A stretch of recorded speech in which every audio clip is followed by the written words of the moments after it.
Tous les matins, 6h-10h, c'est Manu sur Énergie. Il est 7h qu'on amène le code. And you're listening to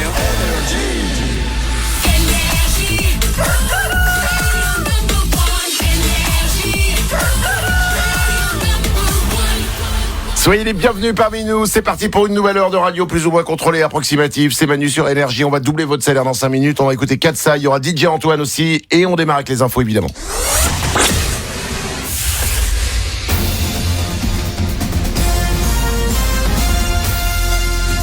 Toute l'actu sur Énergie avec Jean-Charles Gaucher.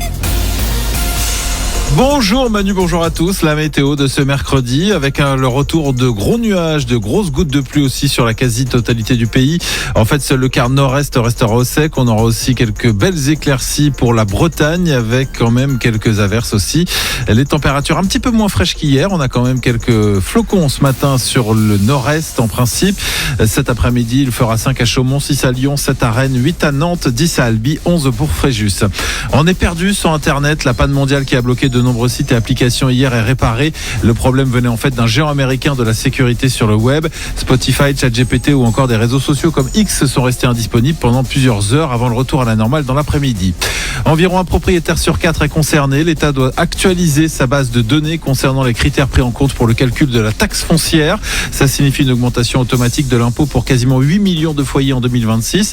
On parle d'une hausse de 63 € par an, sans compter les éventuelles réévaluations votées par les mairies l'année prochaine. Grosse déception pour l'équipe de France de tennis. Les Bleus ont été battus hier face à la Belgique en quart de finale de la Coupe Davis en Italie. Moutet et Rinderknecht ont perdu en simple. Tout le monde peut donc partir en vacances plus tôt que prévu. Le foot, on suit cette semaine la Ligue des Champions féminines. Les Lyonnaises vont tenter de prolonger leur sans faute. En cas de victoire ce soir en Italie face à la Juventus Turin, elle signera un quatrième succès en 4 rencontres. Moins bien parti, les joueuses du Paris FC accueillent le Benfica Lisbonne dans la capitale. Le PSG jouera demain au Parc des Princes. Et puis il n'y a pas que le foot à Paris. Bientôt c'est même un match de foot américain qui pourrait s'y disputer. Un peu comme la NBA le fait de temps en temps avec le basket. La NFL, la Ligue nord-américaine, réfléchirait à délocaliser exceptionnellement une rencontre de son championnat chez nous. Ce serait à l'automne 2026. La date précise n'est pas encore calée, le lieu non plus, mais le Stade de France serait la solution privilégiée. Tradition respectée, le secrétariat du Père Noël attend vos listes de cadeaux encore cette année, si vous avez été sage bien sûr. L'an dernier, les petits lutins ont ouvert plus d'1 million de courriers. Des boîtes aux lettres dédiées sont installées dans de nombreux bureaux de poste. Vous pouvez aussi envoyer un courrier en marquant simplement Père Noël sur l'enveloppe. Pas besoin de coller un timbre.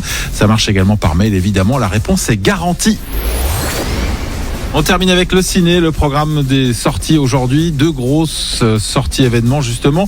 Un film Énergie tout d'abord, c'est Wicked 2, la suite de la comédie musicale avec Ariana Grande et Cynthia Erivo. Une histoire d'amitié entre 2 sorcières. Sinon, on a aussi Running Man avec Glenn Powell, découvert notamment dans Top Gun Maverick. Un jeu de survie avec un gros jackpot à la clé. Il est 7h04, c'est la fin de ce flash. Mercredi, bon réveil, bonne matinée sur Énergie avec Manu et tous ses ouin-ouin.